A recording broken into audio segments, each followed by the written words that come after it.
Welcome to another episode of the SportsBros Podcast, featuring the almighty B-Live, the money man Scottie D, and your host, the head of creative, Eddy. The SportsBros Podcast is a sports podcast that's by the fans, for the fans, talking sports just the way you like it. And without any further ado, let's give it up for the SportsBros. Everybody. No, I'm not going to sing to you like the other guy, Scottie D. But guess what?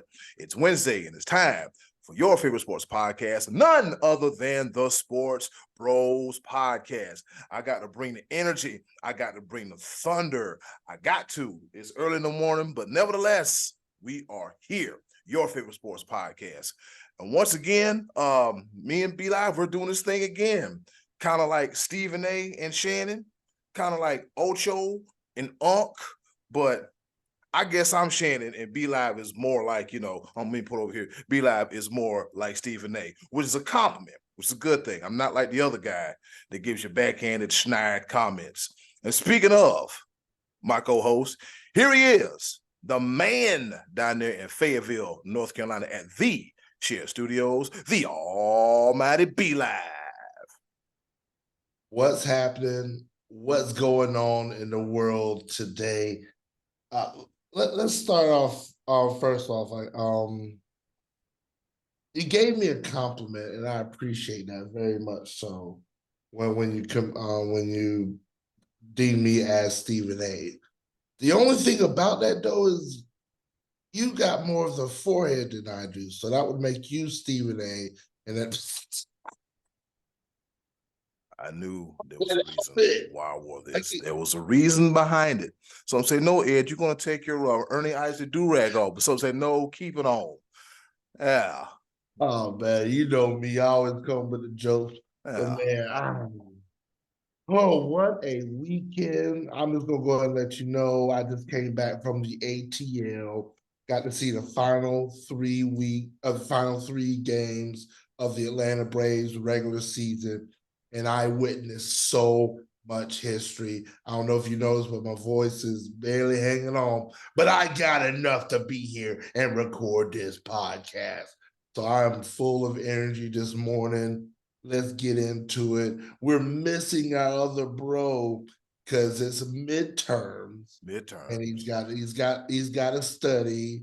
He's trying his best to learn Photoshop, but he's in his 50s. So him and technology just don't get along. And so we wish him the very best. I tried to cheat for him, I tried to be like them D1 schools, Georgia, Alabama, and try to be his tutor and take his classes for him. We need our bro. We miss you. We miss your bad singing, and we miss your snide comments. But, it'll be all right. In the words of my mama, Scottie D, get that lesson. Get them books. Hey, man, and all that shit, Scottie D, it's gonna pay off. It's gonna pay off. You're gonna go through the rigors and BS now, but there's always even when you don't think, Scottie D, and this goes for anybody, even when you think there ain't light at the end of the tunnel, all you gotta do is keep walking, keep driving, and one day you're gonna see the light at the end of the tunnel. All right, that's enough of my incoherent rambling. Be live. With that being said, let's go ahead and hop right into it. The top of the order. So here we are. We're week 4 in the NFL season, right? Week 4 of the NFL season. Week 4 going into week 5, and there's a whole lot going on in the world of the National Football League, the Shield, if you will. So we came up with some pretty cool ideas to talk about week 3. And so be live.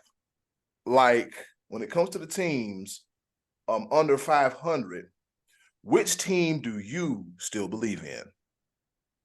Well, I'm going to start off first. I went through this. I sort of did this on the fly because we've been on the road traveling and everything. Mm-hmm. And I didn't even think about it. There's a lot of teams that are sitting at 2-2. It's not a winning record. It's not a losing record, but they're just sort of there. A lot of teams. There's a whole division, the AFC South, that's 2-2. They don't know what they want to do.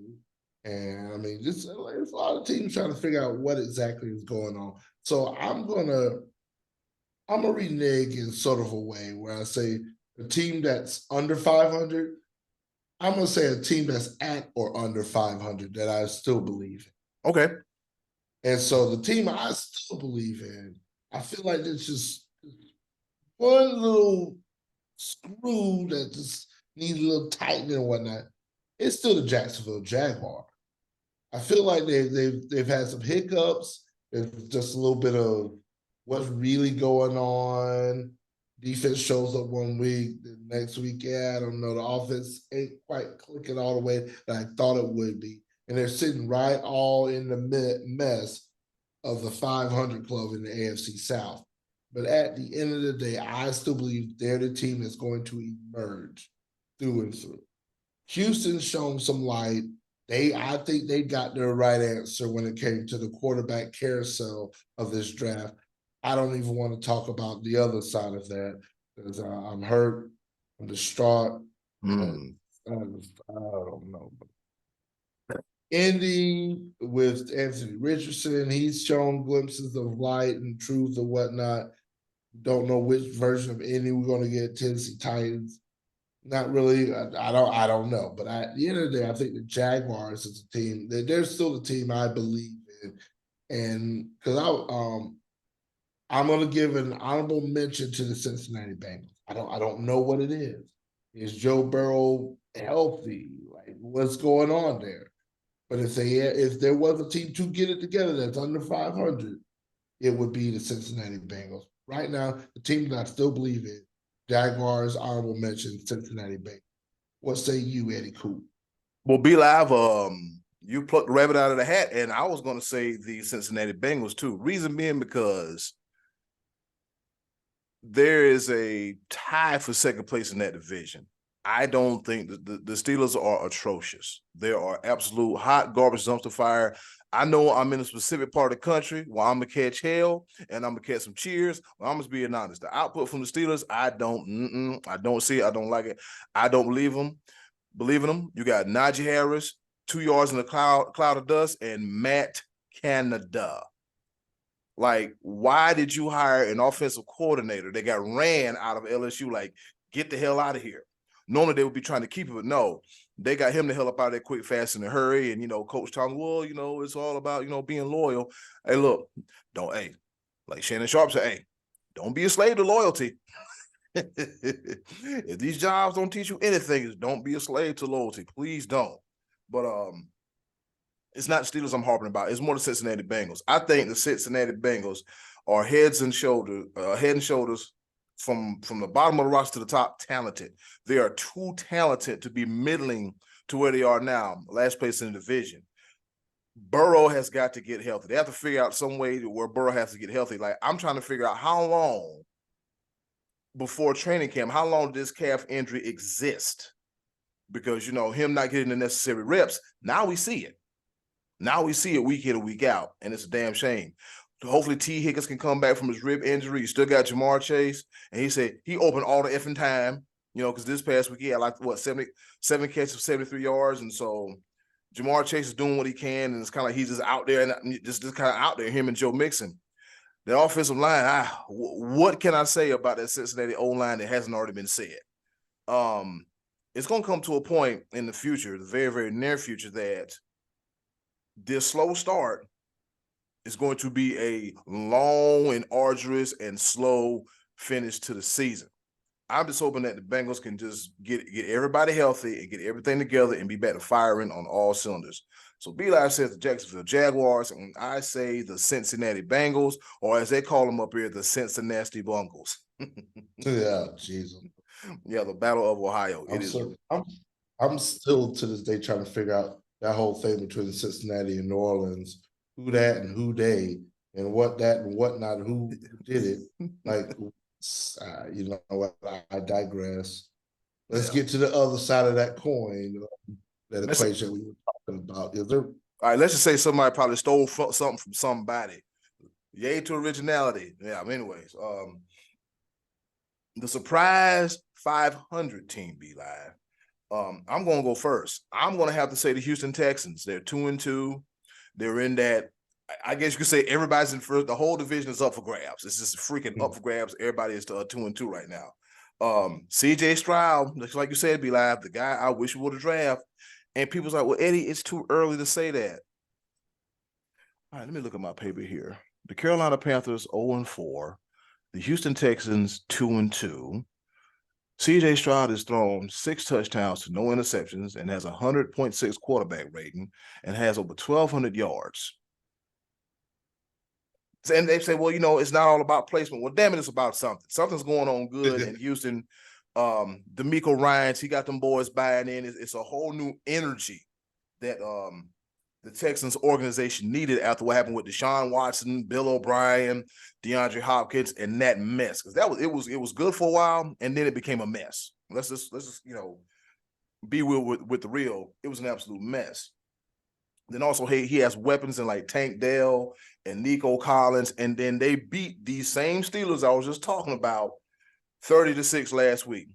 And CJ Stroud, he just went out and threw for 306 yards, 2 touchdowns, and no interceptions. I mean, eventually he's gonna throw interceptions, but the way the Texans are playing right now with a makeshift offensive line, just imagine what's gonna happen when he gets when that whole offensive line gets healthy.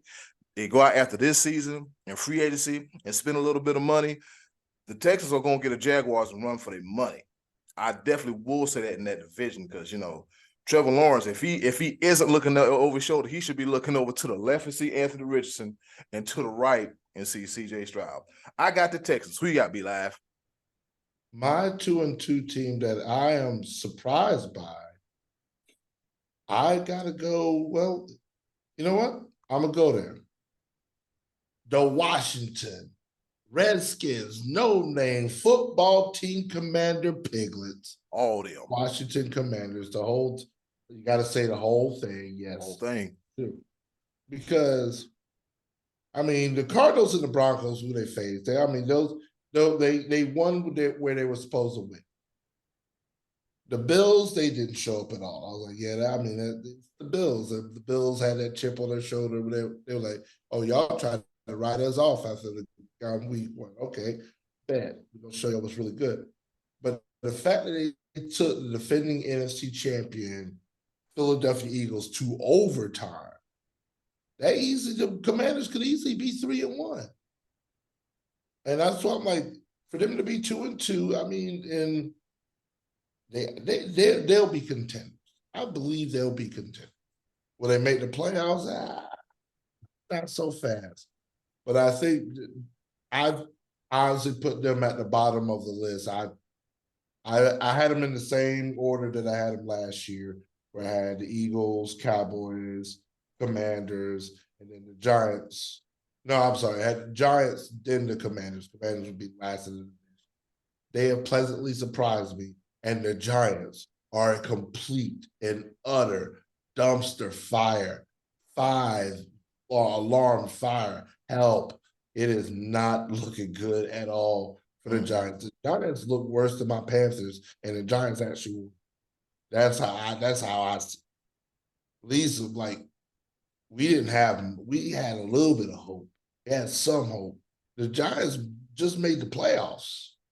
And I don't know what to tell you. They're watching the Manning brothers telecast of Monday Night Football, which was the only thing that made that game tolerable. Eli Manning was hurt. He was legit hurt. He was like, this is the legacy I left with the Giants. Yeah, this is my heir apparent. This is the dude that's supposed to replace me. Because even then they drafted him before Manning was like, wait, hold on, wait a minute. I'm not done yet. But then the writing was on the wall. He said, it is what it is at this point. But there's nothing that looks good about the Giants right now. There's there's zero upside. Zero upside. At least the Panthers can say that we're just a brand new team with a brand new coach and a brand new quarterback and offensive line that we're trying to put together. And the weapons we just pull from whatever people that haven't played together at all. So, the coaching staff in a whole is new. I hate using the term rebuilding, but if there is a rebuilding year, this is the rebuilding year for the Panthers. I'm not going to talk about next year not having a first-round draft pick. I don't want to lose Brian Burns. I don't want to lose him at all, but I would really like to have a first-round draft. I would like to have, I don't know, wide receiver, O-line, something. But I digress. I suppose we talk about the Commanders. Yeah, the Commanders. Yeah, team, and we're bringing back on track. Yep, the Commanders. They are.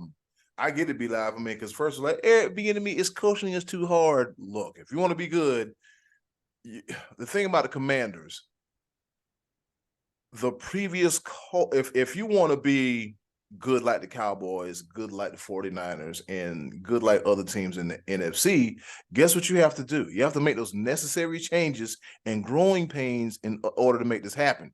The thing, it's a part of life. It's a part of life. Like everybody in that organization, on the teams knows that it's a part of life.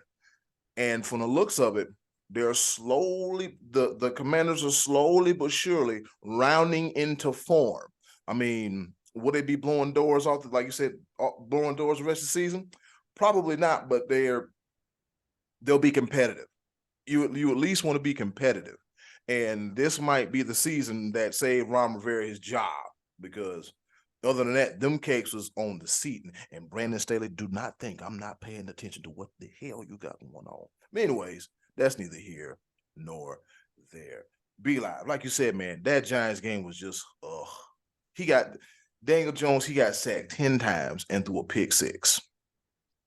Just bad. And it's just, some of these games were just, and then the Dolphins had their back to life, back to reality. We knew good and damn well that the Dolphins were not going to hang 70 points on the Bills. And the Bills said, look at here. Yeah. We still run this. Don't get it twisted. Yeah, you hung that. What you did to Denver, you will not do to us. Right. And Josh Allen is looking otherworldly. Going into this upcoming weekend, be live, the big game, the 49ers and the Cowboys. See, I wish you have Scottie D here. Yes, Lord. We need Scottie D and we need Big Kitty, because at some point in time I got to go ahead and stir the pot. Yeah. I got to get that SportsBros Live thread. I've been so busy, and I apologize. Yeah, it's all good. This game is absolute must-see. Sunday night. Q and Carrie Underwood. He bring her in because nobody cares about Taylor Swift. It's about Carrie Underwood on Sunday night. I'm sorry. I'm sorry. I apologize. Yeah, it's true. Sunday. Give me 2 minutes. Give me 2 minutes. I'm so sick of this. Ladies and gentlemen, it's time for Be Live Goes Off. I'm so sick of, stop it. God, I get it. You want to make the game attractive to all age groups, but you're a multi-billion-dollar industry. We do not need preteen females watching football. I'm sorry. We don't need it.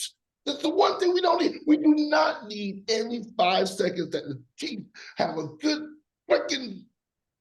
drive and a good catch or whatever, the pan off the freaking Taylor Swift and with Brittany Mahomes. Nobody cares. No. The ones that really matter, the fans that actually pay. Oh boy. Go off, be live. Go off.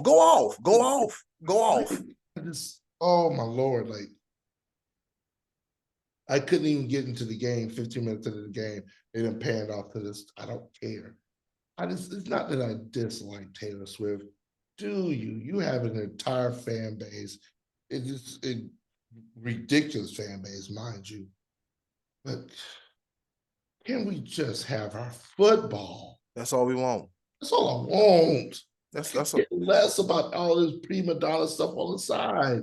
I don't care that you and Travis Kelce are bumping uglies. I could not care. Travis Kelce is already a superstar within himself. He has his own following. Heck, his mom has her own following, and I accept that because she birthed not one but 2 NFL future Hall of Famers out of it. Oh boy, let me get us canceled off the air. See it coming. Be like it's the truth. It's kind of like every time something happens, we don't need to be on Taylor watch. I'm not gonna lie to you. Not this Sunday, but last Sunday I was off because I'm tired of working every damn Sunday. I was off last Sunday. I said, okay, we got the Bears and we got the Chiefs at 4:00 window. I mean, other than the game being lopsided, every time I turn around, they look at Taylor Swift. I started cooking dinner. Nope. I'm not gonna do this. I get it. You want to have your viewership up so you can sell more advertising space. But I get it. It's a business. But for the love of God, just give us one, maybe just show at the beginning of the game that she's there. That's all. Heck, if you really want to, you know what? I'm gonna give you your idea, NFL, NBC, Universal, CBS, Paramount, Fox, all of y'all. This is what you do. Amazon Prime. Oh, Amazon Prime, Peacock, YouTube TV, every single one of y'all. This is what you do. Dedicated an entire channel. All Taylor, all day. Give these females what they want. If they want to see Taylor Swift, they can have their own separate channel that they can watch Taylor Swift by their lonesome. Don't need to see highlights of Taylor Swift. Give us our football. Give them what they want. All you got to do is take where's my stuff? You know what?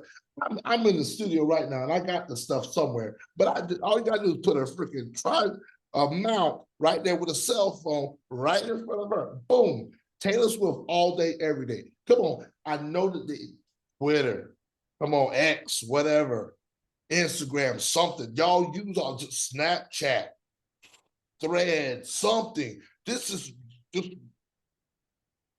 for our football. Yeah. Just like last Sunday night, after my event Sunday, we went and had a little dinner and be looking at TV. It was like, are we going to see Taylor Swift all game? No, I'm not trying to do all that. I'm just really not trying to do all that. So back to football, the regular football that counts. The Cowboys are in a must-win situation against the 49ers, I think, because the 49ers, they're that damn team. And I will say, like I said, I think they can win the Super Bowl. I think the 49ers can win the Super Bowl. I might be looking ahead, but from the full game I saw against the Steelers and servings ever since, I mean, they look damn near unstoppable. I mean, they're going to lose eventually, but the 49ers, offensively, defensively, they are the best team in football. That's what I'm saying. I'm going to say this. I'm going to say this because that's an easy statement to make about the San Francisco 49ers. Because they look good. They look good. Real good. But here's the inherent problem. Who have they played? I was on Pittsburgh. I'll go ahead and read it out to you. Okay. Pittsburgh Steelers. Yeah, we already talked about how terrible they are. Mm-hmm. The LA Rams without Cooper Kupp. With Puka. That's another thing to watch out for. Mm. But Nakua and Cooper Kupp on the field, boy, that could be a dynamic offense. So put a pin in that. Watch the Rams a little bit later this season. Week 3, I already mentioned them. The New York Football Giants, terrible. And week 4, Arizona rebuilding Cardinals. Now, this is a statement. Now, if they play the Cowboys and show up and show out against the Cowboys, then we can start talking about something. They got the Cowboys, then the Browns, the Vikings, Bengals, Jaguars. It's gonna be interesting. I'm not saying they're world beaters yet, but I also believe that the 49ers also have that recipe they've always had. They've got a team that's strong enough that'll get you all the way to the NFC Championship. But to get across that hump, I need stellar QB play. I still haven't seen it. Brock Purdy, he can sling the ball. But the thing about it is, they're always in a position where he doesn't have to. Yeah. So, this might be the game to see, hey, we need a top-notch quarterback. This is the game of the mediocre quarterbacks and stellar defenses. Who will reign supreme? Yeah, I said it. I put Brock Purdy and Dak Prescott on the same wavelength because that is what it is. And once Dak Prescott realizes that, he might actually be a really good quarterback if he realizes that he's not an elite quarterback. They got his head pumped up to believe that he was an elite quarterback, and he started trying to do elite things. He's not an elite quarterback. Mm-hmm. So just stay in your lane. That ain't it, man. It's just I think the media Monday, I think they pissed him off. We might see angry, we might see mad Dak. But I hope that transfers onto the field, because you be talking about like I think this game might be a 14-17 game. I can see it being low scoring. I can see that. And then I say that, and then the wheels fall off. I don't know. I mean, you know what? I'm going to use this moment of time before we jump into our next segment. I'm ranting again. I'm sick of this. I've never been so wrong in my life when it comes to fantasy football. Oh, boy. I can't get this right for the life of me. I don't know why this blessing and this curse fell upon me in this one league, that I have Tua Tagovailoa and Lamar Jackson on the same team. But I need to trade one of them, because I can't keep switching.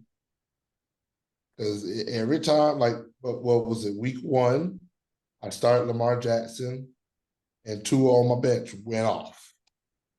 I was like, oh, shoot, okay, Tua doing this thing, Tua doing it, all right. Week 2, I start Tua, Lamar Jackson on my bench. Lamar Jackson goes off. Okay. Yeah, here it is. All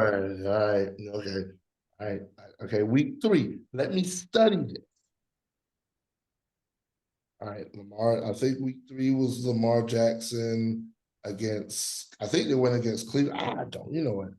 But either way, I did research. And I started Lamar over Tua. And Tua being on the bench, Miami scores 70 points. Okay, all right, cool. I get it. Miami, I can't go wrong at this point in time. I'm going to try to trade Lamar Jackson and just get something. And there's a couple trades that came my way, and I was like, no, you're smoking crack. If you're going to get a top-tier quarterback for me, I want a top-tier running back or wide receiver. We're not playing middle of this, none of that. I don't care hey, screw it. And the trade didn't happen. I'm going to explore trade options after this. This is what general managers do. So I start Tua and Lamar Jackson. And once again, Lamar Jackson does his thing. I'm 0-4 in that league. Oof. I have 2 of the best quarterbacks in the league in fantasy football, and I can't seem to get them to hey, when I start you, do good. That's all I ask. Please. I wasn't going to win this week anyway, because I think my dude had Kirk Cousins he had somebody that went off. And he had Nico Collins for Houston that had his phenomenal. You know what? I've also faced the highest scoring team each week. It's just like I've had the most points scored against in this league. It ain't fair. I don't like it. I don't want to do it. I don't want to play. All right. Speaking of fans of football, Woes, so you're talking B-Lab. All right, B-Lab. I'm going to name you my team. We got some time before we go into the next segment. I have a team. I'm going to give you some names, and I want you to guess the record. All right. So this is going off of my starting lineup for this upcoming week. I have Trevor Lawrence, Derrick Henry. No, these are starters now. Trevor Lawrence, Derrick Henry, Isaiah Pacheco, Brandon Ayuk, Michael Pittman Jr., George Kittle, DeAndre Swift, the Eagles defense, and Evan McPherson. Those are my starters. On my bench is Scary Terry McLaurin, Tyler Higbee, the Steelers defense, Jerome Ford, Jared Goff, Romeo Doubs, and Tank Dell. Take a wild guess what my record is. Quick analysis. Just a couple of those names that you came up with. I know you made a couple roster changes because Brandon Ayuk was hurt for a couple of weeks. Mm-hmm. And I would tell you to re-examine that because you don't want to go same team with wide receiver and tight end. There's only one football to be thrown. That's true. But I'm going to say 1-3. 0-4. Yeah. I'm going to tell you what happened. The night DeAndre Swift went off, he was sitting on the bench. He was sitting on the damn bench. And I think he went off 2 weeks in a row and he was on the bench. I said, damn it, I'm going to throw you in the flex, and he did pretty good. So let's look real quick. Trevor Lawrence got me 16. Derrick Henry got me 24. Pacheco got me 24. Ayuk got me 20. Pittman got me 4.5. Kittle, I'm still looking for him. DeAndre Swift went 17.9. The Eagles defense got me 3, and McPherson got me 3. Let's see. On my bench with my dumb ass, I should have started McLaurin over Pittman because guess how much Scary Terry had? 22 points. And once again, my dumb ass, I started George Kittle, and guess what I should have started? Tyler Higbee with 11 points. Yeah, I was going to say anybody but George Kittle right now. Yeah. Hell, I could have even thrown Romeo Doubs up in there. Lighter than the feather, yo, Dobbs, man. I could have threw him up in there because he had 18.5. Yeah, that's why I'm at with it with fantasy football, man. I'm 0-4. I'm embarrassed. I got nothing but dogs on my team, and they besmear puppies who don't have their eyes open. Yeah. All right. With that being said, that about concludes this portion of the show. We talked a little NFL. We talked a little bit of fantasy football. And real quick before we go, B-Line, what you think about Jimmy Butler's hairdo? I don't know. This is Jimmy Butler's thing now, I guess. He did the dreadlocks last year. Now he's got the perm, looking like Cat Williams. I don't know. Well, he said he was emo or something else. I don't. He probably is emo. The fact that Dame Dollar went to Milwaukee instead of Miami, he was hurt by that. Ooh, I've been hurt about it too. Jimmy Butler was like collusion, tampering. Yeah. Something ain't right. It was funny. He was like, "Hey, NBA, y'all might want to look into that." I want to do that. Jimmy Butler said, "I'm going to wake up this morning, turn my camera on, and chose violence and chose violence, man." Jimmy Butler was looking like Jermaine Stewart. If you don't know who that is, we don't have to take our clothes off to have a good time. Oh no, that's what that is. But yeah, NBA coming up around the corner. Be live. NHL starting next week.